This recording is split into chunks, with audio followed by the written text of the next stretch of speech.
আমার ব্যক্তিগত যেটা গুরুত্ব হয়েছে সেটা হচ্ছে যে আমরা বেগম খালেদা জিয়া অনুমতিতে 2012 সালে জাতীয় ইনসাফ কায়েম কমিটি গঠন করেছিলাম।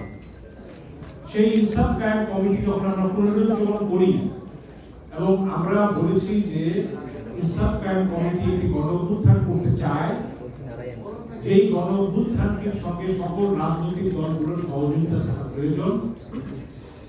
আমাদের এই আহ্বানকে বিএনপি কোনো নেতা এটা ভুল বুঝেছেন, যে মনে করেছেন যে তারা দলকে ভাঙতে চায়, সেই কারণে আমার সঙ্গে বিএনপির একটা বিচ্ছেদ ঘটে। কিন্তু বাস্তবে সাধারণ মানুষ যে গণ অভ্যুত্থান চেয়েছিল বা রাজনৈতিক দলগুলো যে গণ অভ্যুত্থানের কথা বলেছিল, সেই গণ অভ্যুত্থানটি অরাজনৈতিক গণ অভ্যুত্থান অথবা অরাজনৈতিক ছাত্রদের নেতৃত্বেই সম্পন্ন হয়েছে। আমার এখানে বিএনপির কাউকে দোষ দেওয়ার কিছু নেই। আমি আশা করব যে সবাই উপলব্ধি করবেন যে গণ অভ্যুত্থানের পরে বাংলাদেশে যখন নতুন জাতীয় ঐক্যের একটা আহ্বান এসছে, প্রয়োজনীয়তা দেখা দিয়েছে, আমি নতুন দল করেছি।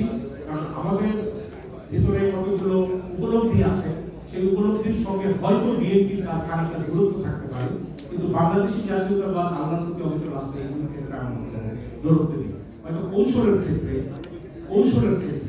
আমাদের পার্থক্য আছে। আমরা আশা করব যে আমরা যে নতুন দল করেছি, এটা আমরা 2-3 বছরের আলাপ আলোচনার মধ্য দিয়ে সিদ্ধান্ত নিয়ে মানুষের মতামত নিয়ে আমরা এই দলটি গঠন করেছি।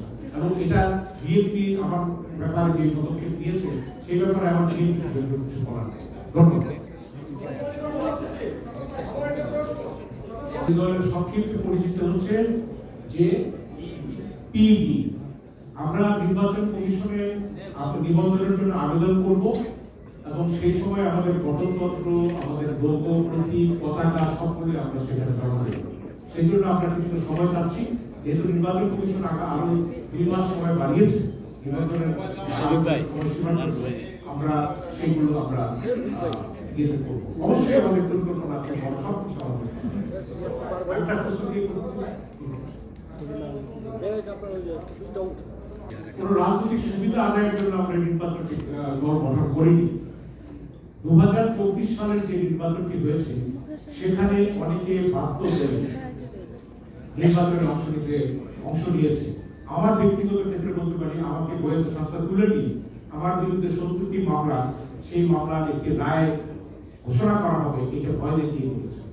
আমরা 2018 সালে যারা নির্বাচনে গেছে, 2024-এর নির্বাচনে যাওয়া, 2018 সালের নির্বাচনে এই নির্বাচনে যাওয়ার জন্য আমরা দুঃখ প্রকাশ করি। কিন্তু একই সঙ্গে যারা 2018 সালের নির্বাচনে গেছে এবং নির্বাচিত সাংসদ হিসাবে সংসদে ভূমিকা পালন করেছে, তাদের উপর দুঃখ প্রকাশ করা হয়েছে। সরকারের বিপিও এমনই ছিল যে আমাদের অনেকেই তখন নির্বাচনে যেতে বাধ্য করা হয়েছে। এবং আপনারা এটাও লক্ষ্য করবেন যে ছাত্র সমন্বয়কের আন্দোলন যখন সুতীব্র হয়, সেই সুতীব্র আন্দোলনের মধ্যে তাদেরকে যখন ডিবিতে গ্রেফতার করে নিয়ে যাওয়া হয়, সরকারের চাপে তারা আন্দোলনের কর্মসূচি পর্যন্ত প্রত্যাহার করার জন্য ঘোষণা দিয়েছিল। অর্থাৎ ব্যক্তিকে বাঁচাতে, ব্যক্তি বাঁচতে এই আমাদের পদক্ষেপগুলো বাধ্য হয়ে যেতে হয়েছে। এবং 2018 সালে একটি দল নির্বাচনে গেছে তাদের নিবন্ধন বাঁচাতে।